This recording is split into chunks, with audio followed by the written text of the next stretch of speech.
teater Betawi dalam kekinian yang dipandu yang dipimpin oleh abang kita yang bernama Bang Maulana Firdaus. Ayo dong maju bang mana? Sah. Terus juga akan sebagai narasumber ada beberapa yang mungkin akan kita tahu. Nah, Bang Mol, silakan deh, panggil dah. Udah. Iya, lanjut. Fitnah aja ente yang bilang ganteng. Halo, ini anak ini. Oh, iya, sama aja. Oke, assalamualaikum warahmatullahi wabarakatuh. Emang biasa tradisi Betawi itu kita mesti bisa pantun. Aneh ke malam iseng-iseng sebelum sahur bikin pantun juga nih. Kira-kira begini pantun nih. Assalamualaikum, salam pembuka. Baca bismillah sebelum kita melangkah. Hari ini kita ngumpul bersama diskusi budaya warisan orang tua kita. Bisa juga. Ada dua aja banyak soalnya ada rajanya pantun tuh dua orang nanti kita panggil. Ya, ambil paku pantai kayu penyangga rumah kita biar kuat tempat tinggal kita. Berbagi ilmu itu ajaran agama biar hidup kita selalu bahagia. Kira-kira itu, jadi ilmu, seni, dan agama. Kira-kira itulah moto hidup kita. Tapi dengan ilmu kita hidup akan menjadi mudah. Dengan seni hidup akan menjadi indah. Dengan agama hidup kita akan menjadi terarah. Bukan begitu Bang Adi? Itu kata pepatah orang tua kita dulu. Nah, hari ini kita ngobrol di atap sebuah asosiasi teater Jakarta Pusat. Di mana kita selain dari teater modern, kita juga baru tahun ini ya kita ada kesepakatan bahwa teater tradisi itu memang harus muncul dan harus muncul di era harus modernisasi ini. Mas Gandung, terima kasih Mas Gandung,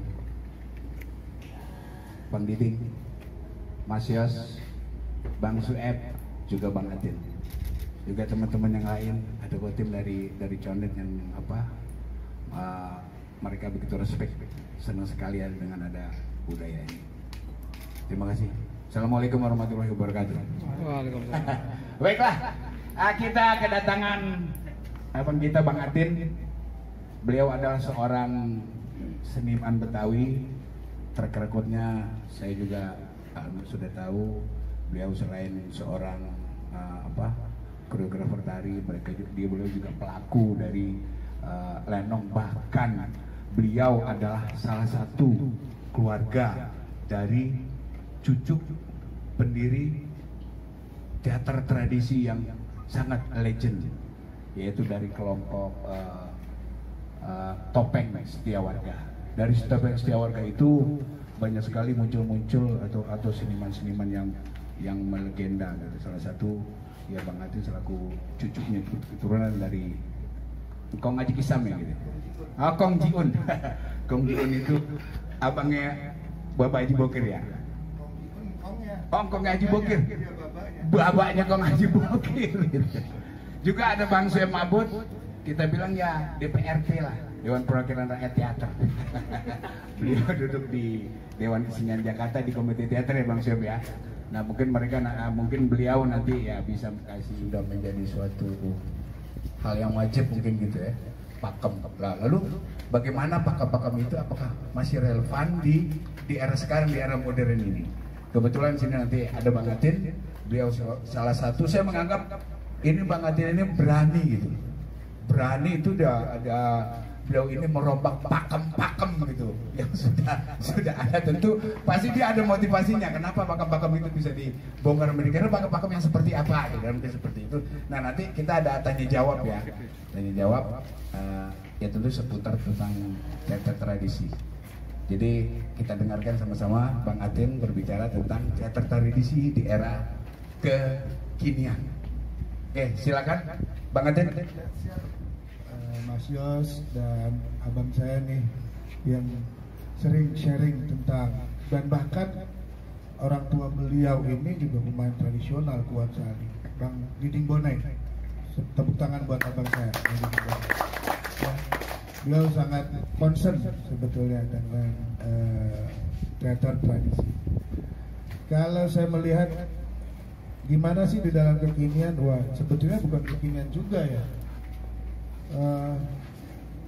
Saya berantem sama orang tua kayak anak durhaka juga disebut berantem. Ya, kalau kita mungkin bisa melihat Bedoyo Solo, ya, terus kemudian ada tari-tarian Cirebon yang cuma diem, itu kok bisa dinikmati pada masa itu. Terus pada saat generasi saya kok kurang dinikmati karena nggak dapat feel-nya, nggak dapat rasanya. Terus begitu pada saat generasi saya tahun 60-an, jadi saya mencoba merombak, mengembangkan, sebetulnya lebih kepada mengembangkan. Tapi saya tidak berani mengembangkan, ini catatan mungkin buat adik-adik yang generasi muda ya. Jangan sekali-sekali merombak tanpa punya dasar yang kuat, pasti akan hancur. Merombak, merubah, mengembangkan itu, tapi sudah punya fondasi dulu, itu yang paling penting. Jadi belum tahu dasarnya, belum tahu filosofinya, belum tahu latar belakang budayanya, udah berani ngerombak, hancur. Saya kenapa berani? Kebetulan saya generasi ketiga dari rumpun kesenian topeng Betawi. Kenapa saya bilang rumpun kesenian? Banyak orang yang salah kaprah antara lenong dengan topeng. Mungkin kalau dalam bahasa Indonesia topeng penutup muka ya, ditahunya gitu. Tapi di sini topeng adalah rumpun kesenian, sebuah pertunjukan teater rakyat yang sudah berkembang sebelumnya. Sedangkan penutup muka dalam bahasa Betawi disebut kedok. Ya, jadi kedok sama topeng beda gitu ya. Kalau di dalam kami disebutnya lu buka kedok lu. Kalau lu emang jantan, berarti buka topengnya kalau dalam bahasa Indonesia. Jadi topeng rumpun kesenian, lenong rumpun kesenian, tanjidor, blenggong, rebana biang, ondel-ondel, bahkan itu semua rumpun kesenian disebut. Nah, saya generasi ketiga dari rumpun kesenian topeng Betawi. Kebetulan kakek saya sendiri, kakek Kong Jiun dan juga Mak Kinang adalah pendiri yang pertama. Dan juga bapak saya, Bapak Kisam Jiun, dia juga yang benar-benar mentor saya dari kecil. Saya dari umur 5 tahun dulu tuh diajak-ajak, belum bisa apa-apa diajak-ajak. Jadi dengan tadi saya percaya sekali bahwa kita punya 75% motorik otak kanan yang tidak harus eksak. Dari umur 5 tahun saya mendengar, terus menyimpan, terekam sendiri. Di sebelah kanan itu jadi saya mendapat kepercayaan dari orang tua, baik dari bapak sendiri untuk mengembangkan topeng Betawi. Dan alhamdulillah saya juga dapat scholarship beasiswa di National Theatre of Korea. Jadi saya kuliah bahasa di Dongguk University, kemudian saya kuliah manajemen seni pertunjukan di National Theatre Korea dari pemerintah Korea Selatan. Kenapa saya belajar manajemen seni pertunjukan? Karena hancur banget manajemen kita. Setiap main udah lu aja, ini lu aja, nggak ada yang punya komitmen, job desk-nya nggak jelas. Kesian. Yang mau jadi sutradara pengennya susah nih. Kesian, manajemennya aja dirapiin. Ada kemarin kita coba, ada show director, ada stage manager, ada crew, light designer, ada sound engineer. Akan kalau udah dibagi-bagi gitu, ada skriptor, ya siapa penulis naskahnya, itu akan enak banget kerja dan sejahteranya bareng gitu. Kalau sutradara pengen ngerti ini semua, kagak ngerti musik tapi pengen juga, ya hancur. Itu yang mesti ditata. Jadi teman-teman, tadi saya dengar dari Bang Budi udah workshop lighting ya Bang. Itu salah satu. Saya kebetulan di Asosiasi Seniman Tari Indonesia. Dalam 3 tahun ini saya punya 23 DPD dari Aceh sampai Papua. Detail lagi kita bertanya, kita diskusi sama Bang Atin. Ya mungkin teman-teman udah punya catatan apa yang mau dibicarakan ya seputar tentang teater tradisi di era kekinian. Nah, berikutnya memang kita harus batasi waktu ya sampai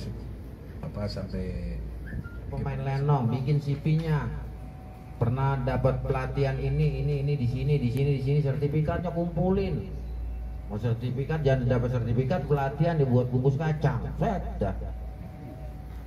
Ini yang beban.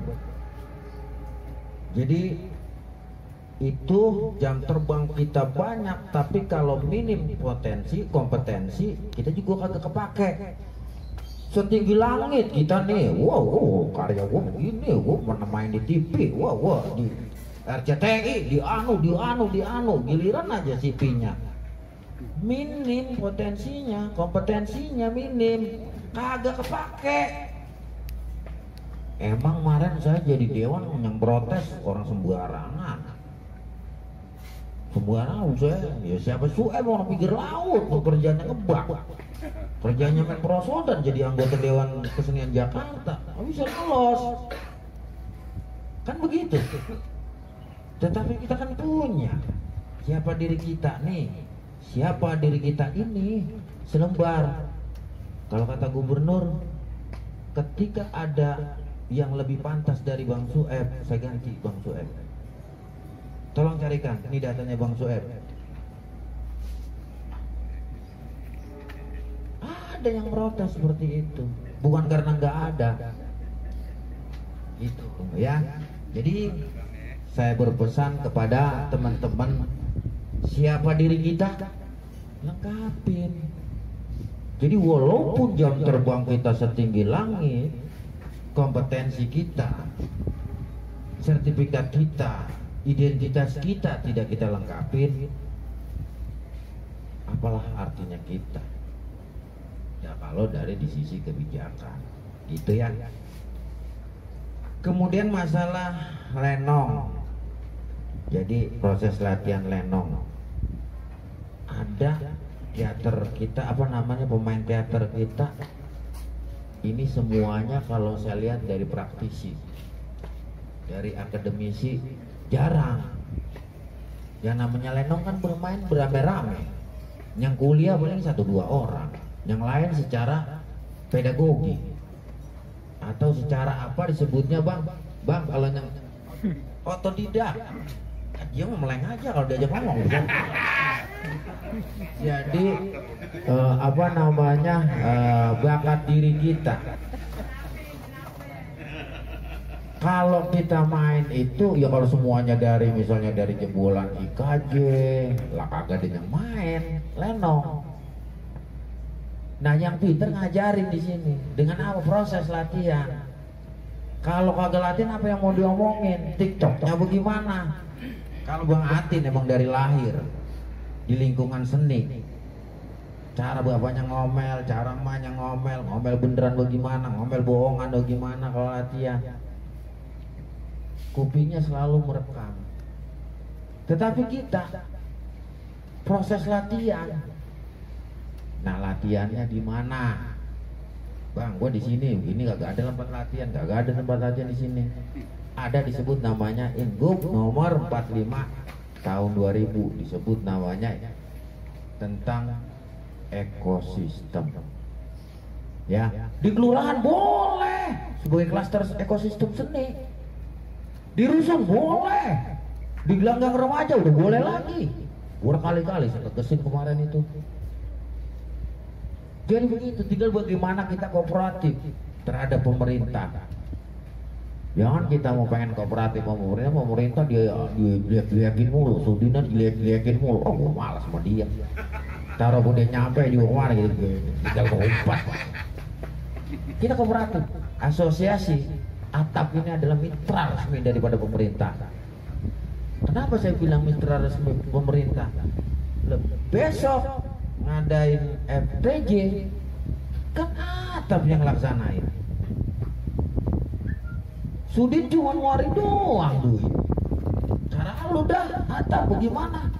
Lu jurinya dari mana kek? Lu dari mana kek? Kesepakatannya seperti apa? Nih duitnya gua adain.